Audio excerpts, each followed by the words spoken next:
An estimated 7 million adults in the United States live with a diagnosed bipolar disorder. Bipolar disorders are commonly characterized by shifts in mood from elevation to depression. Everyone's experience with bipolar disorder is unique to them. But in this episode, two mental health advocates diagnosed with bipolar 2 disorder share their combined experiences. Welcome to Normalize the Conversation. I'm your host, Francesca Reicherter, and today I'm joined by writer and mental wellness advocate, Bassey Ikpi. Join us as we dive deep into our own experiences living with bipolar 2 disorder, including the stigma, what has helped us along our journey, and where we are today. I am so excited for our conversation today. When I read your book, I just never felt so connected and understood by anyone. So to be able to have this conversation with you today is incredible. But before we begin and dive deep into our experiences and now what, I want to check in with you. How are you really? Thank you for asking. I am not as good as I would like.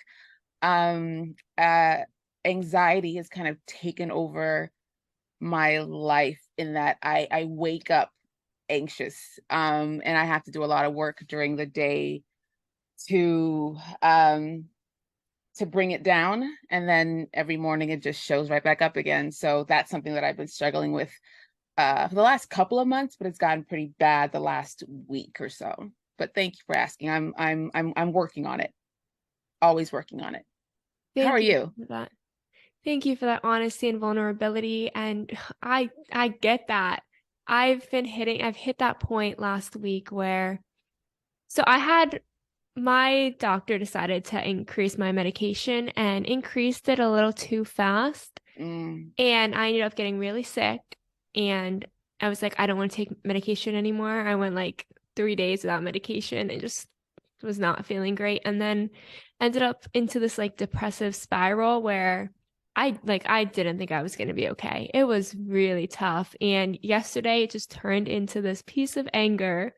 And then today I woke up and I was like, wow, I don't hate life. And I mean, that's such a hard experience to have. And to see that like you're also going through it sometimes, and it's okay not to be okay all the time. There's just things we can do to get through it, and being hopeful through it, I think, is something that I never really had before. So I'm really like proud of myself to get to that point. You should be proud of yourself, because I think that's really important. I think that we, and I say the collective, we get it in our head that once we're diagnosed and once we start taking our medication, then that's it. We're good to go. And so when we start feeling bad, and bad in quotes, it feels like you failed somehow, or you did something wrong. You're not doing something. It's really difficult to convince yourself that this is just, you're just going to get a cold every once in a while. You know what I mean? Like you're going to, it's just how you deal with it. It's even now, it's been years since I was diagnosed, and I still have those like, oh, I failed. I'm failing wellness. I'm failing being healthy. But I think that what I've learned is that it's going to keep happening. And what changes, and my measure of how healthy I'm doing, is how not only quickly, but how ready I am to start. Okay, we got to start over. New meds, cool. New this, cool. Once that goes away, I get worried. But the fact that I'm still hopeful and still and I don't judge myself based on how long I stay healthy anymore. I used to do that, but I don't do that anymore. Wow, I love the way you explained it with like sometimes you're gonna get a cold every once in a while. Like that's so normal. I don't feel like a failure if I get a cold. I'm like, I didn't take enough vitamin C. It's all my fault. And like falling apart. I'm like, damn, I should probably go to the doctor. Exactly. Or rest today. Yes. And yet with mental health, I don't know why it's so different, because it should be the same. We should treat it the exact same way. It happens. It's not your fault. You're not a failure. And that there's things you can do. And I love how you said, like, Sometimes it's just starting over. It's rediscovering the tools that worked and what's not working. Because there may be tools that worked in the past you completely forgot about. Like for me, I totally forgot how much I love specific exercises within like the workbooks I've created. And why I created those exercises were because that's what saved my life last time. And I totally forgot like how important that was till someone said it to me and I was like, yeah, no, you're right. I need to start doing that. So it's like rediscovering what tools work, learning that, hey, that medication worked for a long time, but right now it's just not working. Maybe my body built up a tolerance. Maybe my situation is different. And all of that's okay. As long as I hold on to hope, it's a huge, huge step forward. Yeah. As long as you remember that you're worth the work it takes to be healthy. That's something that I had to get to at some point. It's like, oh no, you're worth it. You're worth starting over. You're worth trying to figure out the new thing that works, or remembering the old thing that you forgot works. Like it's all worth it. You're worth it. Yes. Yeah. Oh, I love that you brought that up because I had class last night, and one thing my teacher was talking about as part of CBT is something she created called 100% worthy.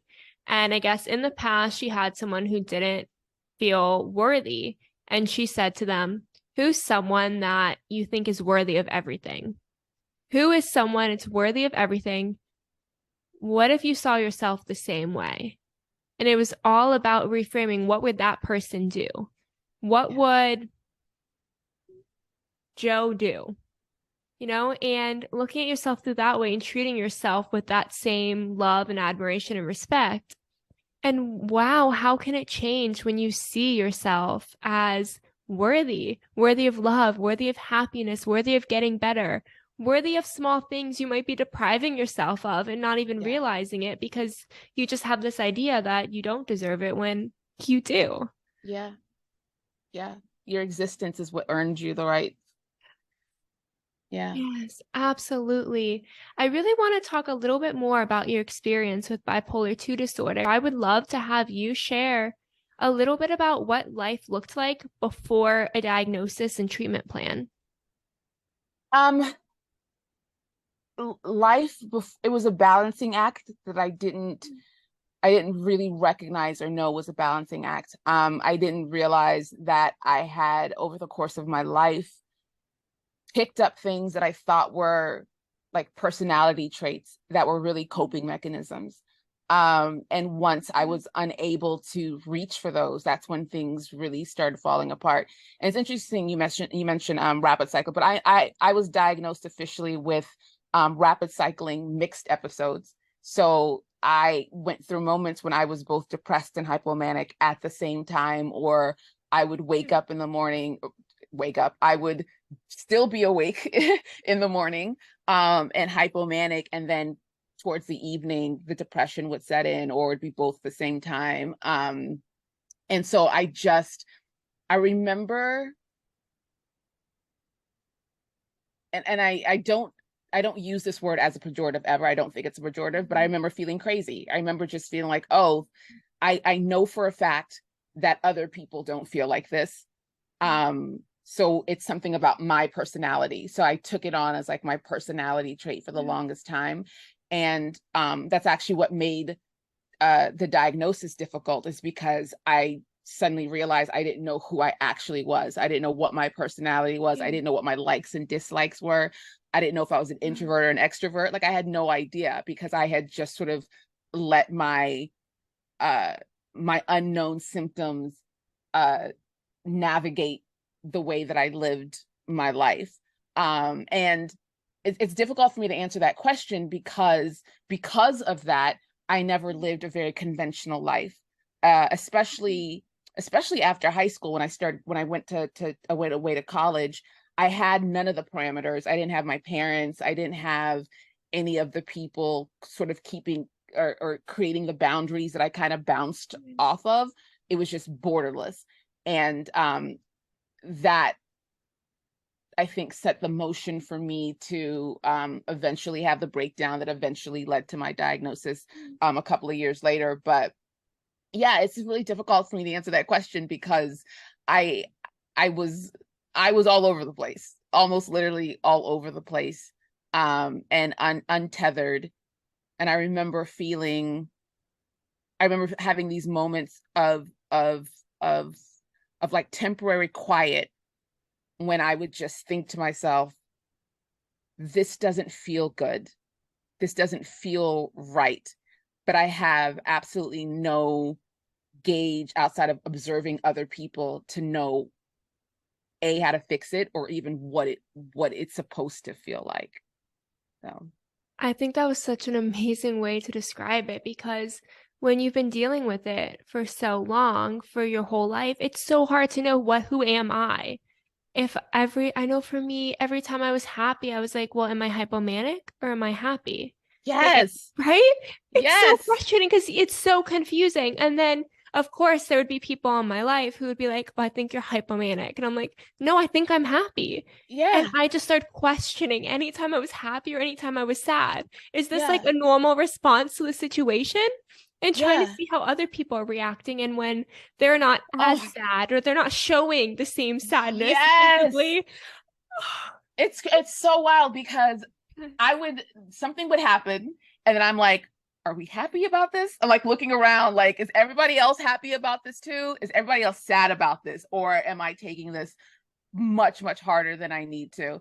And even now, when I'm happy, I have to like check myself and make sure that it is an honest happiness and it's an organic happiness. Or if I'm upset, like I've been upset this entire week, and I have to on my iPad, I'm writing down, this is why you're upset. These are the things that are upsetting you, because I need to have it quantifiable. Because if I don't know why, and then I can start saying, okay, maybe I'm falling into a depression, or maybe these things that I've listed are going to lead to a depressive episode. And it's difficult to explain to people, which is, I'm so glad I'm talking to you, because I have to take a half a second. I always have, no matter what I do, if I make a choice, if I'm about to, like, I just spent a bunch of money on the Zara app because there were some pants that I wanted that I saw on TikTok, and I was like, I want these pants, and I want this, and I want that, and I'm like, wait, are you being irresponsible with money right now, or are you hypomanic? And I'm like, no, I think I'm just being irresponsible. Cool, continue being irresponsible. Like, go ahead, blow that paycheck, because now we know that it's not, it's not a medical thing, it's not biological, it's like a choice to be a very irresponsible human being. And like those choices are okay. And for so long, I know I judged myself and like made myself feel so guilty anytime I bought myself something nice or I wanted to have fun and go out. I was like, this is wrong. And internalized it as all these things that were wrong with me and how I needed to be fixed, when like in reality, I was just being a 20-something-year-old who wanted a nice pair of shoes or who wanted to go out and dance and have fun. So being able to get to that point of finding those tools, like you said, writing it down to recognize how you're feeling and what's causing it, and understand that not every splurge, every piece of happiness, every sadness, every tear is not a warning sign or a symptom. It's just part of the human experience. Yes. I think that's what this is what it robs us of. That it robs us of the ability to allow ourselves to be human the first time around, because it's a second guess. The first time you experience something, we have to stop and process it and make sure, and then we have to experience it again in order to like have the honest organic emotion show up. And I don't think people realize how difficult that is. I don't think people, and I say that when I have arguments, or if I have an argument with somebody, I'm like, I need you to appreciate the fact that I thought this argument through before I had it, to make sure that we were really having an argument about something that we both understand, as opposed to me, taking things a different direction, or processing it wrong, or internalizing something that wasn't intended on your part. So I did a lot of work for us to have this this argument in a very honest way. Love that. Earlier today, I was talking to someone and I said to them, I was like, because I've been going through like that depressive episode for a while, I was like, don't worry, I'll be like, I promise within the next 2 weeks, I'll be my happy, energetic, normal self. And she said to me, no one has ever said this before. Everyone would be like, okay, thank God, because I can't deal with you like this. She was like, I don't want you to make any promises. I just want you to be like happy and safe and content and know that you're not alone. And I'm here for like the good and the bad. And I was like, oh, no, I was like, no, was not ready to hear that because I was so used to everyone expecting me to just bounce back so fast and figure it out. And for someone to be like, no, it's okay that you're not okay all the time. What you're experiencing is part of who you are. You don't have to like hide that and pretend like you're fine all the time. Like if you're happy, be happy. But if you're not, like you can still talk about it. You don't have to pretend if you just don't want to or can't. Yeah, I love that so much. Right. But it's so important that we have these conversations, that we recognize that we don't have to hide all of it. That, like you said, you can have a full conversation with yourself beforehand and recognize it. And still, say to somebody like, I'm trying and I'm figuring it out. And I've thought this through a lot before I started this conversation. It's not easy. It may never get much easier. I don't know because I haven't gotten to that point yet. Yeah. But it's all okay. And to know that there's people who love and care about you so much that they're okay with the downs. Like that's what we all deserve. Yeah. And for me, I don't know about you, but hearing that makes me work harder to stay balanced. It holds me accountable because when I know somebody cares that much about me, I don't want to give them anything to worry about, meaning that I'll do my part to make sure that this person that loves me so much doesn't feel the hurt or the pain or the confusion or the worry that I know comes with not knowing or understanding what somebody's going through.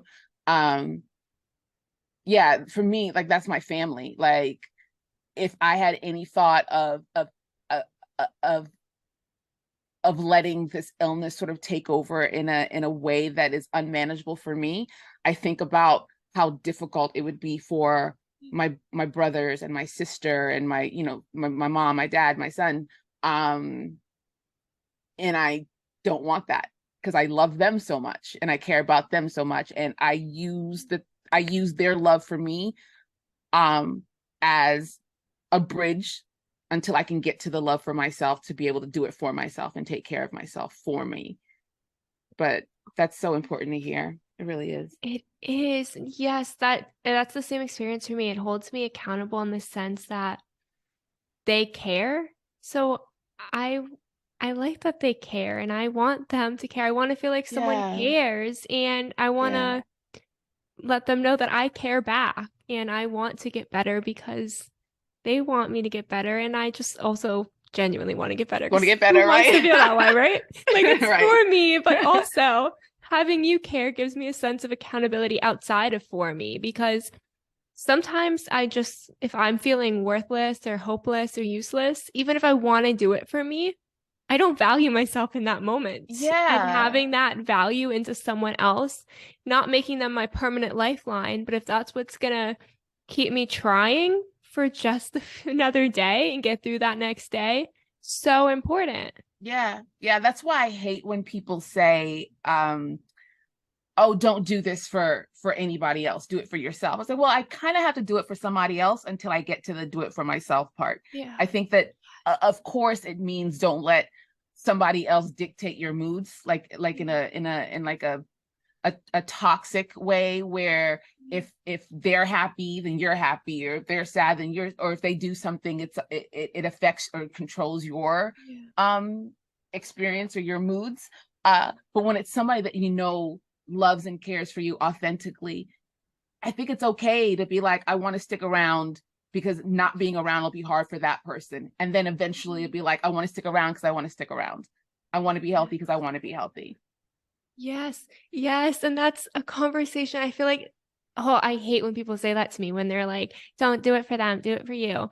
No, I agree, right? Like do it for you because you love yourself and you want it and it's about what you want and you need. But like you said, until I get to that point where I've like any hope for myself, sometimes someone else having hope for me is just that little bit that I need to want to get to that point for myself. Yeah.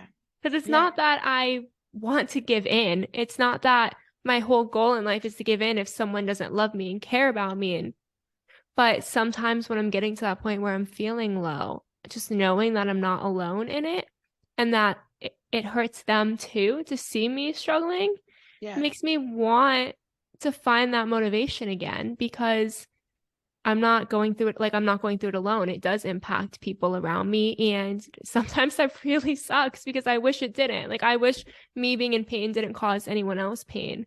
But knowing that it does kind of helps me not want to It be in pain. it does. And I get so frustrated, especially the conversation that happens about mental health on social media.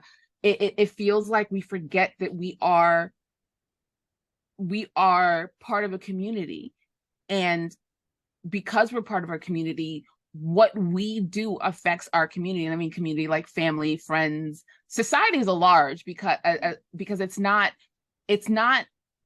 the world's responsibility, but because we are part of the world, we need to make sure that we're doing our part. And I know that it's easier said than done, but there is a place that we can get to where we recognize that the way that we behave and the way that we feel and the way that we process and I guess communicate how we feel affects the people around us. It just does. And there's no way to change that unless you literally live on an island by yourself. Yeah. Then okay, maybe it only affects you, but it just doesn't. It just doesn't. Exactly. Exactly. And that's true for anyone, whether or not you have a diagnosed mental health condition, whether or not you're struggling, just a random act of kindness, right? You do something for someone that makes them smile, they want to do something for someone else, and that chain reaction continues. That's the same for all of our emotions. If you make someone laugh, they're more likely to feel a little better in that moment. That's Yeah. okay. If something happens to you and you're upset and someone else feels upset for you and with you, that's part of the human experience. It And is. with someone with a mental health condition, we tend to make it like it's a problem that they're feeling not so great today and that it's rubbing off on other people, and that's wrong. No matter who I am or what I'm going through, whether it's up or down, with or without a mental health condition, it's going to impact the people around me. So to not feel Yeah. so guilty and blame myself for something I genuinely can't control Yeah. is really difficult. It is. You know what kind of helped me with that? Um I'm a person who cries when other people cry, like strangers. I'll be like in the grocery store and somebody is like emotional for whatever reason. I get emotional and I'm like, "Oh my God, why are we upset?" And this is a perfect stranger. So I start thinking like my sister, who is, someone I love more than anything and who loves me, if she sees me upset, and what could she be possibly going through? How does that affect her if this stranger being upset affects me? Do you know what I mean? Like putting it in those terms, like years and years ago, uh, just helped me a lot. I mean, I still cry around strangers.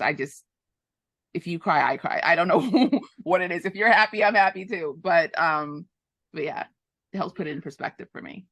I absolutely love that. It's finding those kind of reframes, those small tools that you can do every day to get through and not like we've said, like I've spent so much time feeling so guilty for things that I can't necessarily control. I can't control any of the trauma I went through that caused my brain to feel the way it is. I can't control the biological factors. I can't control many of the environmental factors. Some I can, many I can't. can't control what chemicals and hormones are in all of my food all the time. There's so many things I can't control, and feeling so guilty that I feel the way I do or that I'm experiencing what I do. There's so many other things that have happened that have led to this moment. I'm not saying it's anyone's fault or anything's fault, but it's a chain reaction. Things happen, they continue to happen, and you get to where you are, and you either can stay there or get worse, or find those small tools and just try one step at a time. Yeah. Yeah. I when it comes to emotional and mental health, we really do forget all of the other challenges that we have or people have that they need tools to get through and to motivate themselves and to move through their days and move through their lives. And I think that we still, in the back of our heads, still feel like it's some sort of moral or failing of some sort. So we don't give ourselves the same kind of compassion and grace that we would give for any other situation. Like if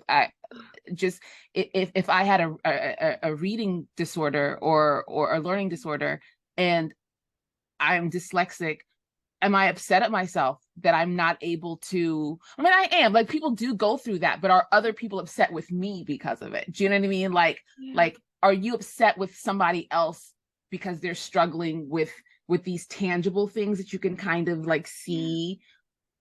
You're not. Because then you'd just be the world would just be cruel if we were always judging ourselves or judging other people the way that we judge people with mental health and emotional health issues. Yes, yes, you are speaking my language. This is such, right? This is such a validating conversation. But I really want to dive deeper into like that now. What are you doing now? What are those tools that you've developed? I know you've talked about 2 of them so far, but what are other small changes or tools or reframing that helps you have that kind of healthy, mindful life today, even when those harder days come? Yeah. I had to tell myself in a way that was non-judgmental that my life is just going to be a little bit harder. And I just have to accept that.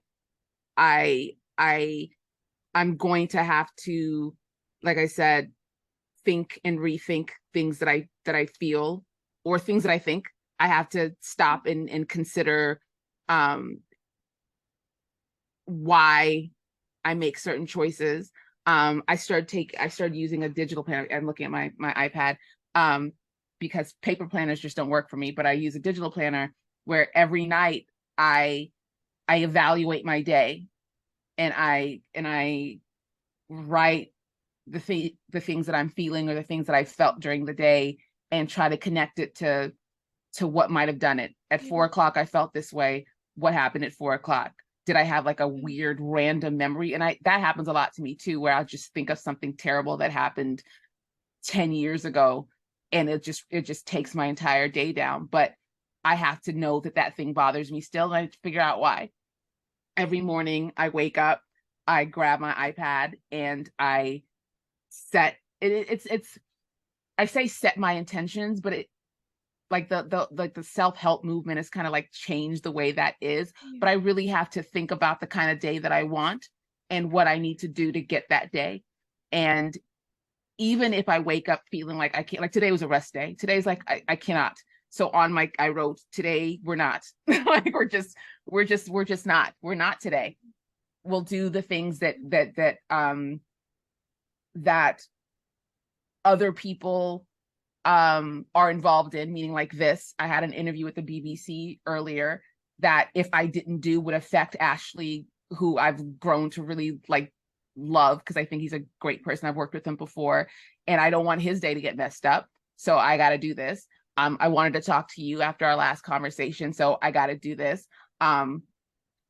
There's something else later on that I have to do that nobody gets hurt if I cancel, meaning that it doesn't affect anything. It's just a thing that, so I give myself those choices, and I have to be very honest with myself always, but about what I'm capable of, and whether or not, like, if, for instance, this conversation, if I was doing so poorly that this wouldn't be a good conversation for you, like you wouldn't be able to use it for whatever it is you needed to, or it wouldn't be helpful for you, then I would have told you very honestly, like, this is not a good day, because it's not going to, there's nothing I can do to pull myself out of it enough to help you do what you need to do to make sure your day goes well. And I think that my therapist says that I'm too hard on myself, but I think that I don't think it's being hard on myself. I think it's knowing that it takes work for me to exist the way that I want to exist for myself and to exist for the world. And the only way I know to show myself compassion and grace is to see myself in other people and show them compassion and grace. And these aren't like tangible things, because I look at it like as a whole. I need to set alarms. I need to tell Alexa to remind me things. I need to even to this day, I've been taking medication for 20 years. I still need to write down 10 a.m. take this, 7 a.m. take that, 8:15 take this, 9:20. Like, I have to do that because I can't leave these things to my own devices. Yeah. And that's just, I think what I'm trying to say is I had to get comfortable with knowing that I had to live my life differently in order to live it the same way other people do, which is kind of a all over the place way to say that, but yeah. Oh, I so resonate with all of that. It's, first of all, the honesty and awareness piece is so important. I mean, it's so easy to lie to yourself. Like, let's be honest. It is so easy to lie to yourself and say, like, so no, easy. I'm fine. This is fine. When it's not. Like, it's so easy to want to just brush it under the rug and pretend all the time. I mean, growing up, people would always say, fake it till you make it. So I've internalized that. And Yeah. maybe fake a tiny bit of confidence. Sure. Faking that I'm okay when I'm falling apart inside. No. Learning that you have to be so aware, or that it's helpful to be so aware and to be honest with yourself and then be honest with others. Yeah. There are days where I had one friend who told me, like, last week I was canceling, I canceled the podcast recording, and she was like, no, you have to just suck it up and do it. You'll feel better if you do it. And I was like, I know that would make sense for you, but for me, I'm not in a place where I can smile. Like, I can't. I would love to smile. I would love to not want to cry every second. I would love to not feel angry right now and completely desperately alone. I would love to have a normal conversation. I can't. Like, I can't right now. And I need to cancel and reschedule. And if the person doesn't want to reschedule with me, that really, really sucks, because I want to have, if I want to have someone on my podcast, I really have to like them. Guess what? The person was understanding, because you know what? Anyone in the mental health space understands those hard times, thankfully. Yeah. But, it's being so aware and honest with yourself, and then honest with others when you really can't. There are days when I don't want to, and I'm still going to make myself do it because I know that I can and I know that it's good for me. And there are days when I don't feel well and I can't, and that's fine too. Yeah. Yeah. And I think that that's fine too, is like the motto. It's all okay as long as we understand,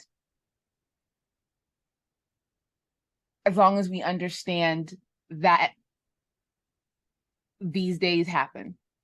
Yeah. I in my book, I've only read it like once, so I don't remember exactly, but in my book I remember saying that there was a point towards the end where I was like, okay, now you can tell me to take a walk to clear my mind. Now you can tell me, that I should just, eat or take a nap, or these things will make me feel better. But I had to get there.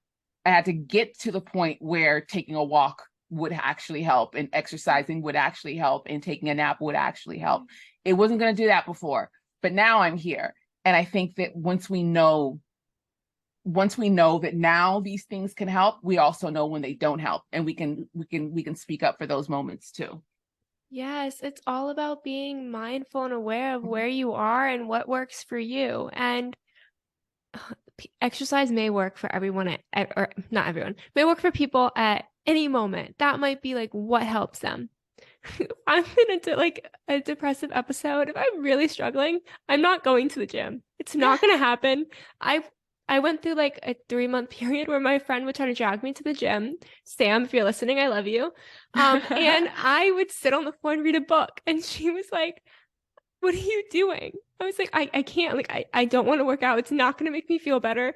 Lifting weights is going to make me feel even weaker than I already feel. Trying to run and not having any energy or stamina is going to make me feel bad about myself. I am so well aware that I'm not in the mindset to be able to just recognize that, like, it's okay. You can't lift 5 pounds today.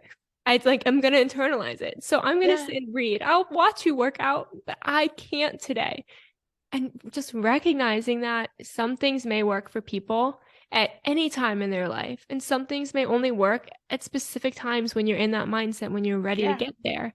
And all of it is okay, no matter what side of that spectrum you fall on, no matter what coping skill or self-care routine or practice or anything, no matter what it is, it's okay if it doesn't work every time or you have to be in a certain place for it to work. You know what also helps? Giving up. I have given myself permission to give up, where it's like, okay, I'm gonna try this.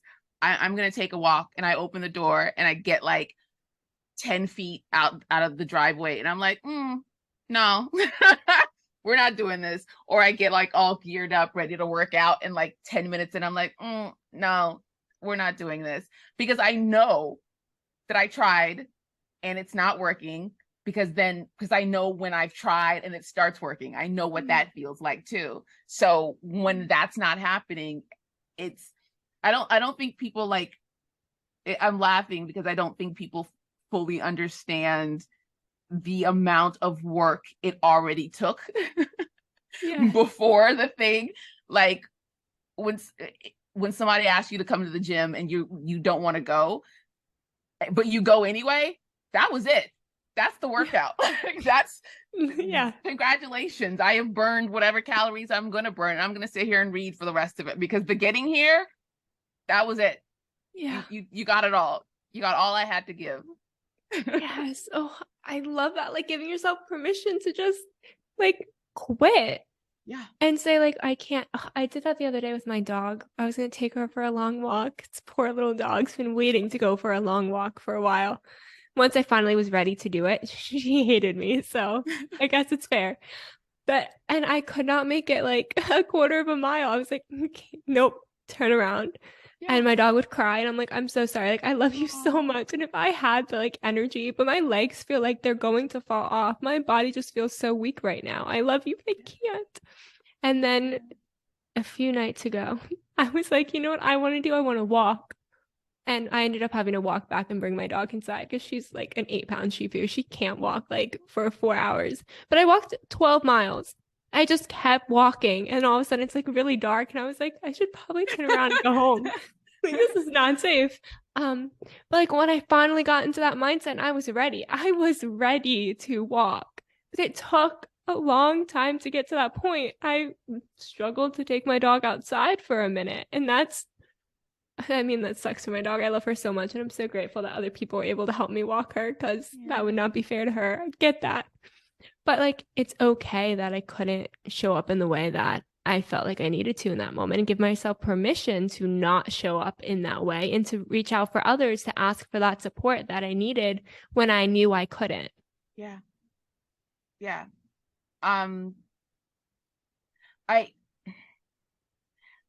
There's so many things like that where the mindfulness and the self-awareness comes in, because I also know that there are times when I know that I can, but I'm telling myself I can't, and I have to process that too, and then force myself to do it.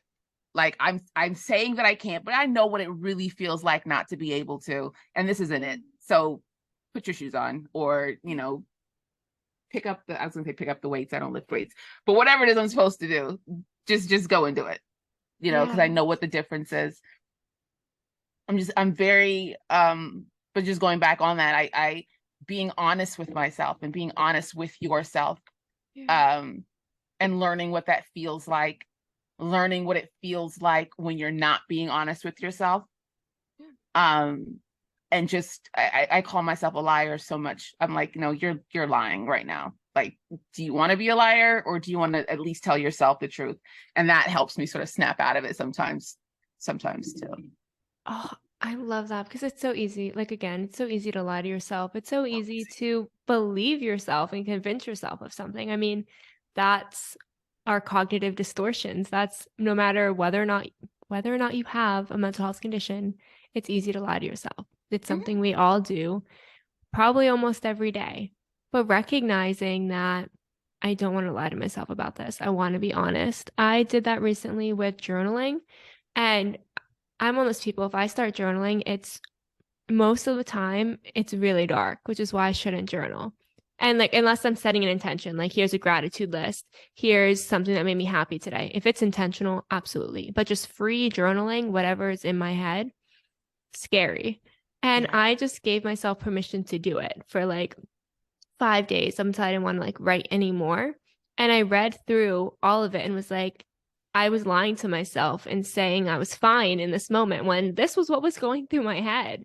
I was lying to myself when I said I couldn't go outside and do anything because that's all I wanted to do. And I was just telling myself I couldn't. So recognizing all those moments that I lied to myself, or I invalidated myself, or I lied to someone else to cover up how I was feeling, and becoming so aware of what that looked like, and recognizing like why do these dark thoughts exist in my head? Like you said earlier, like what memory showed up? I was really upset over something that happened almost 20 years ago. And I was like, okay, like we need to work through this today. Soon. Maybe not today. Might not be solved today. But we're going to go back to therapy and talk about this. And it's really important just to understand where those feelings are coming from, like we said, and whether or not they're true, and when we're lying to ourselves, when we are being so honest with ourselves. Because I know for me specifically, I'm not going to be able to develop that awareness at all if I don't look at it, if I don't see it and understand it in a different way. I'm one of those people. See, you said you like digital. I have to handwrite everything. And I really dislike that I'm that way, because making a study guide for class takes way too many days. It shouldn't. With the computer, it would be so much easier. But I have to write things down. I have to physically write it down and get it out in that way. But I didn't know that until I started doing it in different ways and realizing, oh, this wasn't working. But then I became so aware of why it wasn't working, because I'm a handwriting type of person. And that's like, it's okay to be that way. So I would say, like, for me, it took writing it down and looking at it and trying to figure out when I was lying to want to get better, to want to feel a little better. What's funny, might be like a hypomanic thing. I realized I had to stop journaling as well. And it's weird because I'm a writer, because I was lying to myself, and lying, like future lying, in that if someone was to read this, I want them to think this, as opposed to whatever it is was actually happening. And I was like, you are like preemptively lying in case somebody discovers your journal in 100 years. Like, what's wrong with you? Either do it or don't do it. Like, stop. I had to stop journaling for that reason, because I was like, I'm just rose coloring everything for future descendants to discover. I don't know. No, but that fear is so real. That fear that you have to lie even to yourself, even to like a private journal. I got someone gave me one of those like burn after writing books, and I was going through it, and I was like lying through it, because I was like, well, what if someone discovers this and they see it? I don't want them to know this. Oh, I don't want them to know this.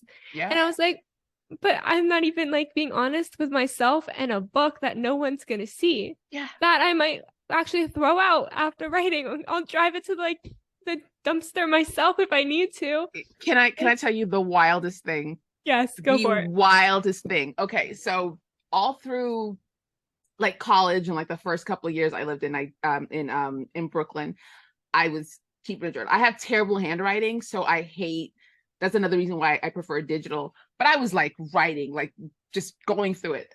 The box in my bedroom on top of my bookshelf is like a basket full of all these old journals. And when I was writing my book, I was like, oh, I should maybe read these. It might help me, like, put things together. Girl, why did so many of them have uh like typewritten paper like glued on top of whatever it is that I wrote? Like, I had edited my own journals to the point where I had, like, at some point typed something out, printed it, and put it on top of it so that the memory I wanted to have was on top of it, on top of the memory that I written down. Or there were parts of it that had like whiteout. Like, I was committed to not remembering a bunch of shit. And like, it's like, it got to the point where it's like, I can't even go through this anymore. This is embarrassing. Like, I'm embarrassing myself based on what it is that I did like years ago, which is cover up whatever it is I was trying to cover up. Like, imagine gluing paper on top of it. I was committed to the lie. Committed. But that is so honest. Like, we want to hide it so bad that we literally want to hide it from ourselves. And if we can't be honest with ourselves, it's very difficult. I don't want to say it's impossible, because I don't know if it's impossible, but for me, it's very difficult if I'm lying to myself to be able to move forward and move through it and understand where it came from and get through it. I can't if I'm not being honest with myself, because I don't even know what's wrong. I don't know what's wrong, and I'm trying to block out specific memories and say, this never happened, this never happened. I'm never going to work through it. Like, if this didn't happen, why am I feeling this way? Especially when the thing is so big that you have to kind of address it. And the harder you're working to not remember, for me, the harder I'm working to not remember something, the more important it is for me to remember, the more frightening it is, and the more I'll push it away. So it's like this, at some point the cycle needs to break, and that just means confronting it. But then, to be fair, there are things that I'm like, well, maybe we don't need to. Maybe we find the part that we can live with and live with that. Because I don't think that I don't think that everything needs to be like dug up and examined. I think if we can do that for the thing before and the thing after, it's about keeping it like moving forward. You know what I mean? Like, if there's something that you have to dig through that'll keep you stuck and rooted to the point where it impedes your recovery or makes it feel impossible to recover, or it's going to pull you so far down, I think it's okay to skip it until you get stronger, and then you can go back for it. And sometimes you might not have to go back for it because you've already figured out how to move through it. Absolutely. Not forcing yourself to relive something that is breaking you over and over again. And that was something that was so difficult for me to learn, that it can upset me and I can let it completely control every emotion and every feeling and every behavior and every thought. Or I can maybe just block it out for a little bit and get through today and get through tomorrow. And when I feel ready enough, I'll look and see if I am actually ready enough, because I might still not be ready enough. There are things that I would have loved to talk about therapy, and like, I'm a very, very honest, open book, but there are certain things that I'm like, nope, not ready to talk about with my therapist yet. And that's okay, not being ready all the time and recognizing your own strength. Because like you said, if it's going to make you fall apart, if it's going to keep you stuck in something, you don't have to force yourself into that moment to think that's the only thing that's going to make you get better or feel better. Sometimes it is like what happened before, what happened after, small pieces and steps you can make to heal that piece or bring enough of it back together that one day you may or may not be ready to talk about it. All of that's okay. I feel like there's this idea that you have to go through every single moment in life and like heal through each moment. at that time all at once. Yeah. No, you don't. No. Like healing is so, people say, healing isn't linear, and it's not. Yeah. It really isn't. And I also think that we get this expectation that there's just like this huge catharsis. Like this is the thing that I needed to like examine, and that's gonna put me on my journey forever. When it's like there're these little things. They're like, and I say celebrate the inches, acknowledge the inches, because if I'm able to get through something and it just feels like a little tiny step, it's a step. We're going to sit here and we're going to throw a party for this little step. The first time I was able to admit X, oof, I don't want to do anything else about it. I don't want to talk about it, but I've admitted it. And we're gonna be really good with that for a year or two, and then we can start examining if we want to. But like, just be very happy of these little things that we've learned to process in ways that keep us moving. Yes. I love that you said that, because I did that the other day with someone. I was like, okay, like you can read this like little piece of this journal, and we're not going to talk about it. But I know. That's it. I'm not ready to talk about it. Maybe one day I may love to talk about it, and at least know that someone else knows, and it's not all in my head, and it's not like this dirty little secret anymore. Yeah. But like, I'm not ready to confront that, and that's fine. Like, it's fine to not be ready. But the fact that you could show it to somebody else, yeah, you've won. Congratulations. Whatever that is, you've won. Like, there might be another prize later on, but right now you've won this thing. You won this particular one. That's huge. Right? It's like those small steps that really are the huge steps. As we are wrapping up and running out of time, what's one piece of advice? I know that hour went so fast. What's one piece of advice you'd like to give someone who's looking for, now what do? I got that diagnosis. Now what? The easy one is allow yourself mourning, which is what has kept me going. But I think what came to mind immediately is never apologize for how you choose to take care of yourself. Yeah. After that diagnosis, it's so scary. Yeah. And there are certain things that you would need to do, whatever that is, to protect yourself and to keep yourself centered and grounded, and just never apologize for whatever that is. As of course, as long as it doesn't hurt other people or hurt you, but like, just there's no apologies for what you need to take care of yourself ever. Absolutely. That's how I became a brunette. It actually is. I was blonde and I was going through it, and I got my diagnosis, and I was like, I didn't cut everyone out, but anyone who was beating down on me to a point where I didn't want to live anymore, I changed my phone number and didn't give it to them.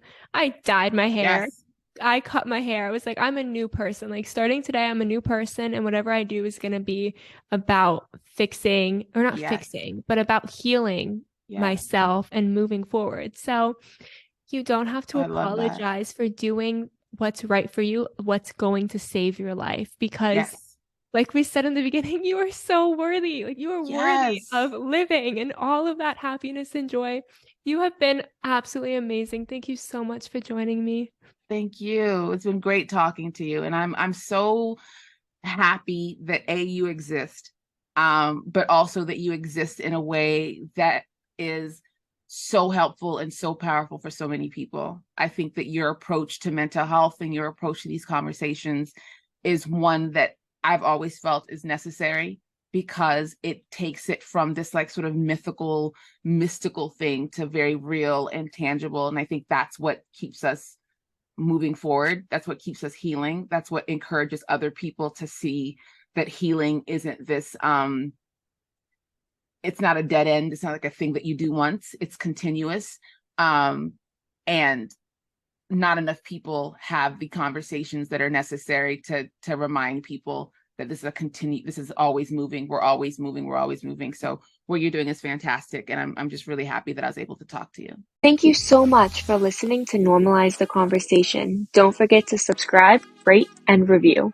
This podcast is an initiative of Inspiring My Generation, focusing on normalizing the conversation, bringing education and awareness to the forefront, and amplifying global voices to spark change and hope.